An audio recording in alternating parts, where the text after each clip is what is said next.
Economia, por Gilson Schwartz.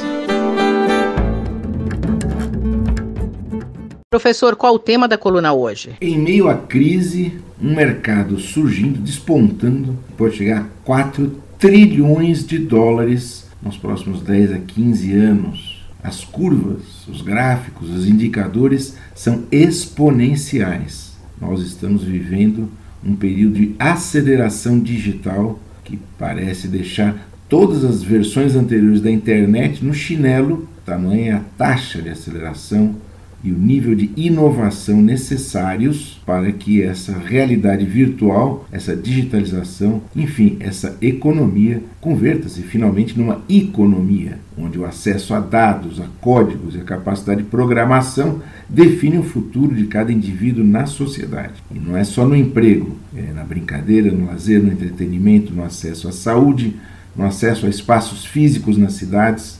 A digitalização avança para o mundo real e o mundo real torna-se também cada vez mais indissociável nas suas fronteiras com o digital, assim como já acontece em outras dimensões tecnológicas que parece que se incorporaram ao nosso dia a dia, como respirar, acender a luz. Ninguém está preocupado de onde vem essa energia. Bem, com a guerra, tudo isso muda. As preocupações com fontes energéticas, minerais, água, próprio acesso a sol, disponibilidade de sol durante o ano, todas as formas de energia e de cuidados com a terra voltam a primeiro plano, com um conflito internacional sem precedentes na escala e na profundidade, comparável já realmente à Segunda Guerra Mundial, dado o envolvimento de tantos países ocidentais, liderados pelos Estados Unidos, em investimentos extraordinários na defesa da Ucrânia, como integrante, claro, do bloco ocidental.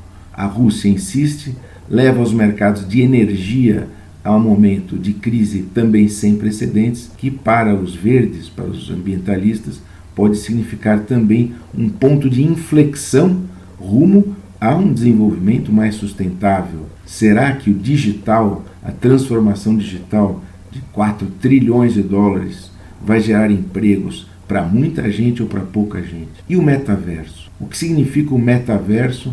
Essa construção híbrida de realidade virtual, realidade estendida, todas as camadas, plataformas formando ecossistemas para uma nova forma de vida no planeta Terra. Vai regular desde o nível de glicemia na nossa circulação sanguínea até o acesso, franqueado ou não, dependendo do sistema político, a certas áreas da cidade, a certos territórios. Professor, o que essa nova realidade representa? Tudo isso já vai se tornando parte do cotidiano.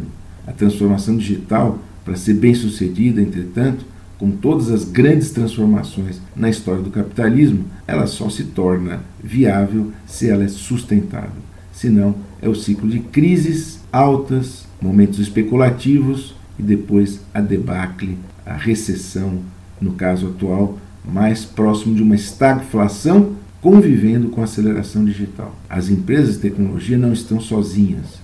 O Fórum Mundial de Davos também já anunciou que a fronteira para o desenvolvimento sustentável é digital, deve ser digital e, inevitavelmente, será também sustentável. Será que os podres dos combustíveis fósseis, das formas já arcaicas, inclusive de produção de informação e conhecimento, será que os detentores do controle dessa máquina econômica global vão abrir caminho para uma aceleração da transformação que seja inclusiva e sustentável? Voltamos daqui a 15 dias comentando as tendências de economia, política e tecnologia no Brasil e no mundo. Eu, Simone Lemos, ouvi o professor Gilson Schwartz. Economia, por Gilson Schwartz.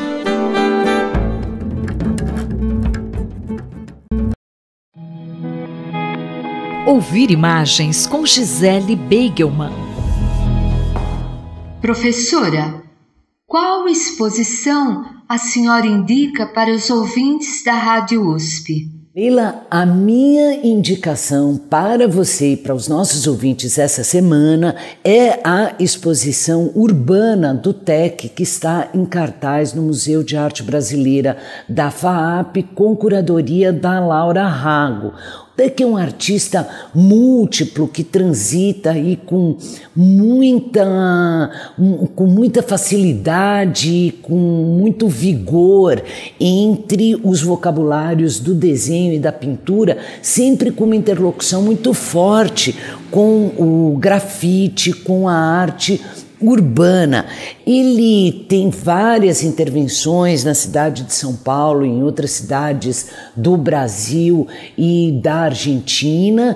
E se você acha que você não conhece o TEC, é porque você nunca passou pelo Minhocão aqui em São Paulo. Se você passou pelo Minhocão, você já viu uma das obras mais icônicas desse viaduto tão problemático, que é um grande mural com uma gigantesca cabeça atravessada por sistemas viários, carros, pessoas atormentadas. Lembrou, né? Então você conhece o TEC. E você conhece o TEC também se você já circulou alguma vez nas proximidades da PUC de São Paulo, em Perdizes e naquelas ladeiras infinitas tão características de São Paulo, com as suas subidas e descidas abruptas, deve ter sido atropelado, entre aspas, por um dos seus lagartos, aquelas pinturas incríveis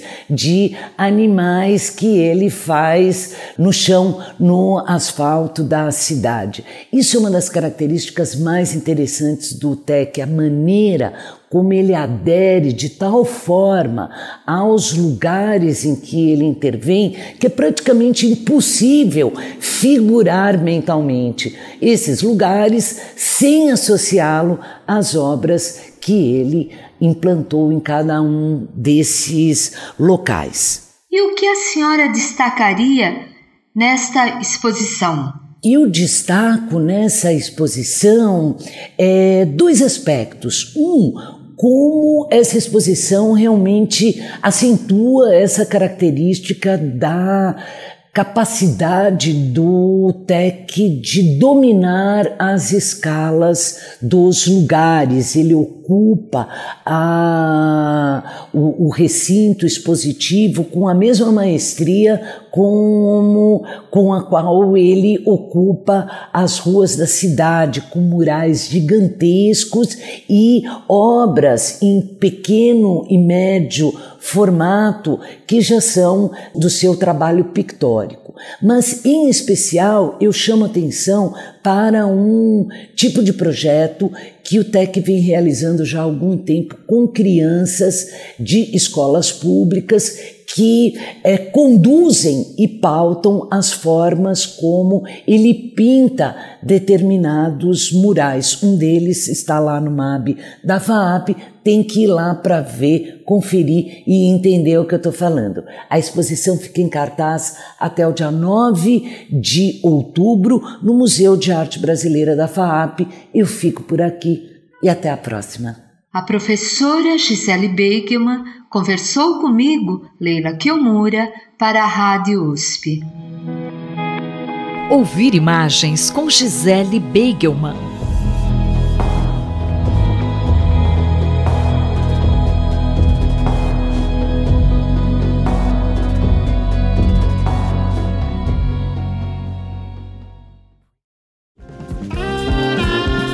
Corpo em Movimento, por José Carlos Fará.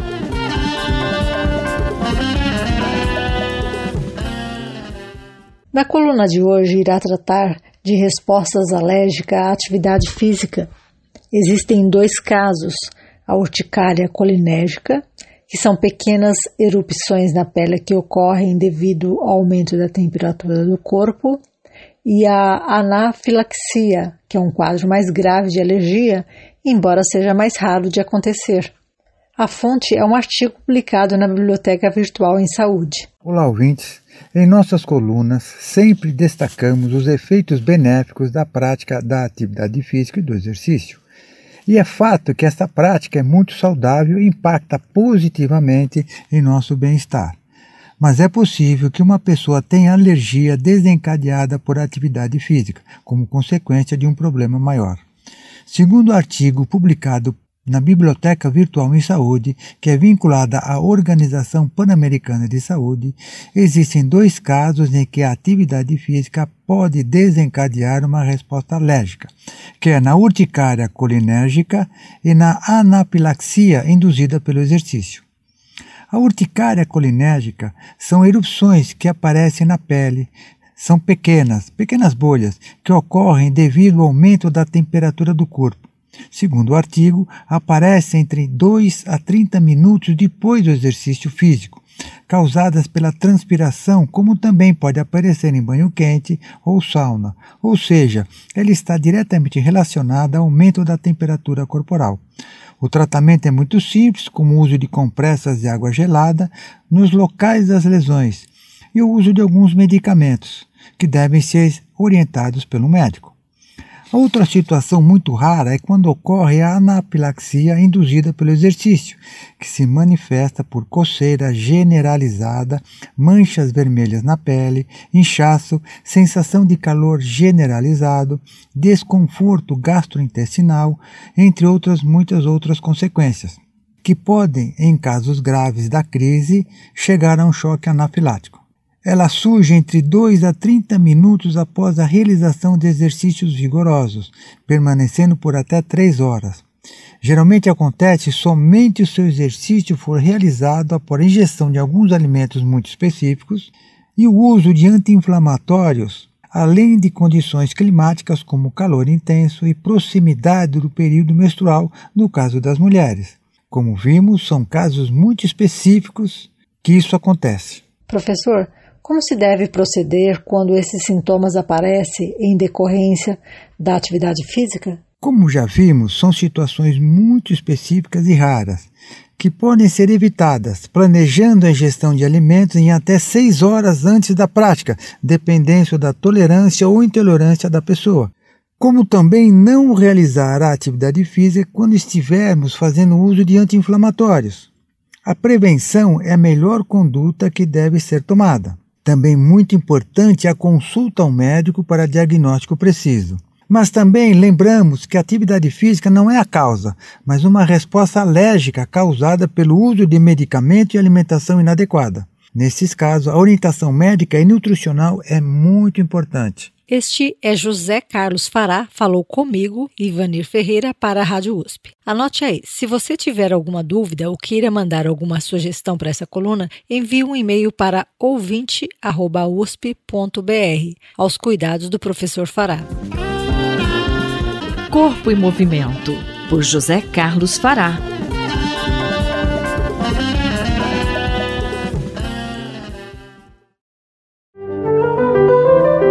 Fique de Olho, por Eduardo Rocha. Professor, hoje vamos falar sobre poluição luminosa. O que é a poluição luminosa e por que interessa a ciência? Esse tema me foi trazido por um grande amigo da área da astronomia e já vem se revelando muito interessante para compreender os fenômenos que as pessoas relatam na clínica oftalmológica. Poluição, de maneira geral, se refere a toda intervenção artificial no ambiente que pode provocar danos à saúde, impacto negativo nesse ambiente.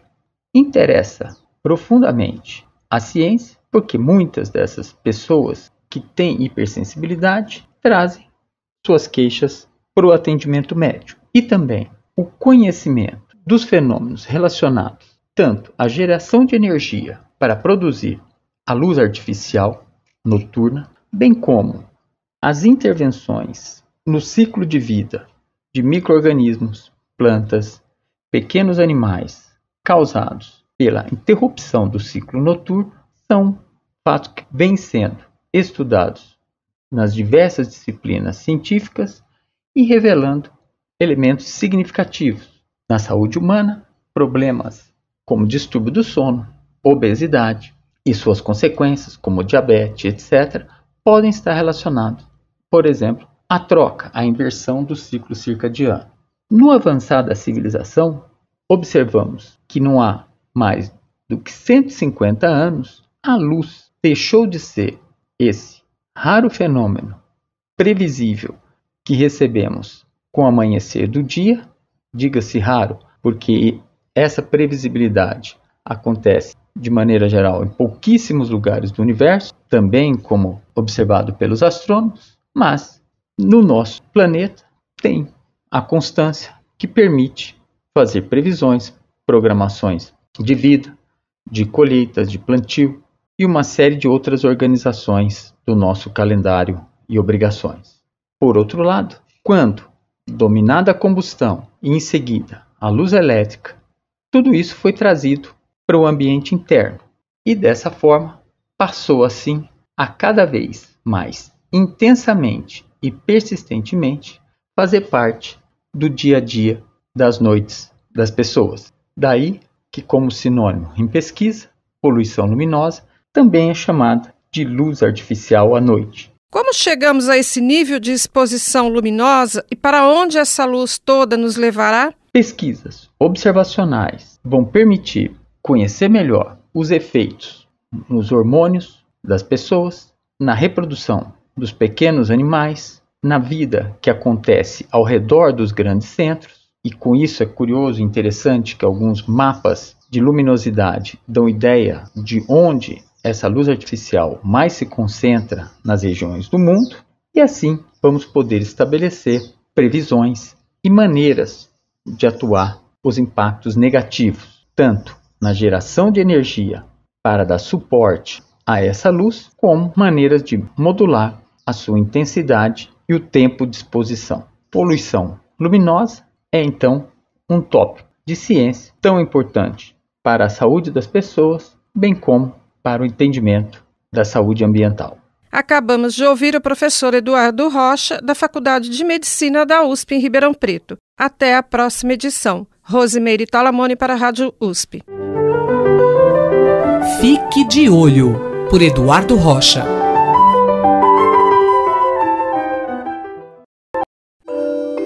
Minuto do Cérebro, por Otávio Pontes Neto. Nesta edição da coluna Minuto do Cérebro, o professor Otávio Pontes Neto traz boa notícia para o tratamento de urgência do AVC. Trata-se da incorporação da trombectomia mecânica pelo SUS. A técnica é pouco invasiva e utiliza o cateterismo para desobstruir artérias cerebrais. Na última quarta-feira, durante o Global Stroke Alliance, o segundo encontro de ministros da saúde da América Latina sobre o AVC, o ministro da Saúde do Brasil, Marcelo Queiroga, anunciou a incorporação no SUS da trombectomia mecânica para o tratamento do AVC isquêmico. Esse procedimento, que consiste de um cateterismo das artérias cerebrais com o objetivo de desentupir ou retirar o coágulo que está obstruindo a artéria no momento dos sintomas do AVC, ele já havia sido testado e comprovado em estudos clínicos realizados no Brasil e aprovado pela Conitec, que é a Comissão Nacional de Incorporação de Novas Tecnologias do Ministério da Saúde. Apesar das evidências de sua eficácia para o tratamento dos acidentes vasculares cerebrais isquêmicos por oclusão de grandes artérias do cérebro, esse tipo de tratamento ele não era custeado pelo SUS e só vinha sendo oferecido em hospitais privados e em 4 hospitais da rede pública, incluindo o HC de Ribeirão Preto, que custeavam com recursos próprios esse tipo de tratamento para os pacientes com AVC. Mas, segundo o ministro da Saúde, a incorporação da trombectomia mecânica deve acontecer até o final do ano e os hospitais que participaram dos estudos clínicos para teste desse tipo de tratamento no Brasil serão os primeiros a ser certificados e credenciados para receber o reembolso para esse tipo de modalidade de tratamento. Ouvimos o professor Otávio Pontes Neto, da Faculdade de Medicina da USP em Ribeirão Preto. Rita Estela para a Rádio USP. Minuto do Cérebro, por Otávio Pontes Neto.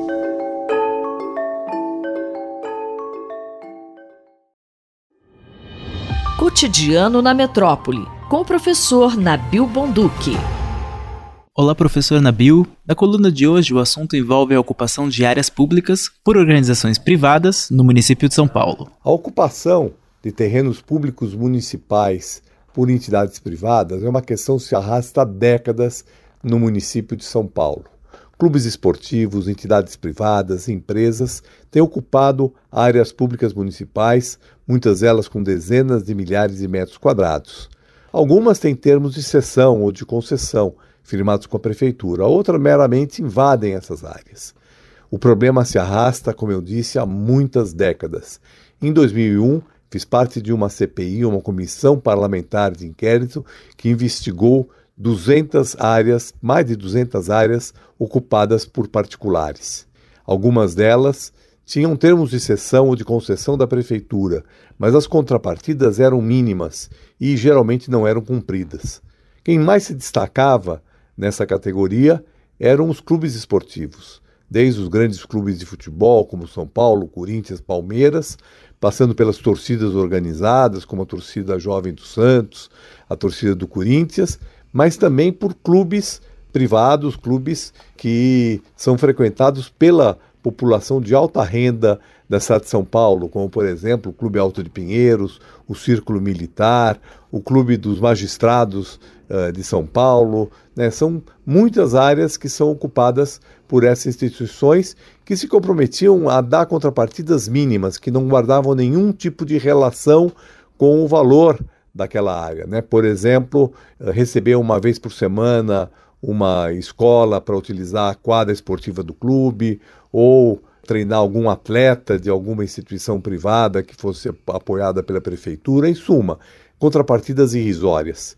A CPI, lá em 2001, determinou que o executivo, que a prefeitura, passasse a cobrar valores de mercado pela cessão dessas áreas, ou se não, que as retomasse para que pudessem ser usadas pela própria prefeitura. E o que a prefeitura fez de fato para lidar com essa situação? A questão é que, na época, nada foi feito pela prefeitura. Talvez um dos poucos casos onde houve alguma iniciativa foi o caso do Clube de Regatas Tietê, que em 2014, né, por uma iniciativa do ex-prefeito Fernando Haddad, foi retomado pela prefeitura e foi transformado num centro esportivo público, que é aberto para a comunidade da cidade de São Paulo. E esse caso, ele talvez seja paradigmático para que a gente possa pensar o que precisa ser feito com essas áreas. A questão voltou à baila na semana passada em função de uma decisão judicial de um juiz de primeira instância que, julgando uma ação civil pública iniciada pelo Ministério Público de São Paulo, em 2019, acabou decidindo que a prefeitura deveria retomar a área que hoje é ocupada pelo Clube Círculo Militar. Um clube que tem 15 mil sócios da classe A e B, dos quais a maioria, inclusive, são civis, não são militares, e que cobra mensalidades aí de R$250 por mês, e um título que chega a custar até 20 a 30 mil reais. Em suma, um clube que ocupa uma área pública de 31 mil metros no Ibirapuera, uma área valorizadíssima, um metro quadrado ali naquela região alcança 24 mil reais, a área como um todo valeria 750 mil reais aproximadamente, e então o juiz determinou que a prefeitura cobrasse retroativamente o aluguel do clube e retomasse a área. A iniciativa ainda vai gerar muita polêmica jurídica, porque o clube deverá recorrer à segunda instância, mas ela abre caminho para uma reflexão. Nós precisamos retomar essas áreas públicas. Elas devem ser transformadas em parques, como, por exemplo, as duas áreas ocupadas ali na área da Operação Urbana Água Branca, uma cedida para o Centro de Treinamento do São Paulo, a outra para o Palmeiras, que juntas têm por volta de 80 mil metros quadrados. Outras áreas podem ser vendidas, outras áreas podem cobrar aluguéis. O que nós não podemos é ter continuidade a essa farra de ocupação de terrenos públicos por particulares sem contrapartida pública. Eu, Denis Pacheco, conversei com o professor Nabil Bonduque para a Rádio USP. Cotidiano na Metrópole, com o professor Nabil Bonduque.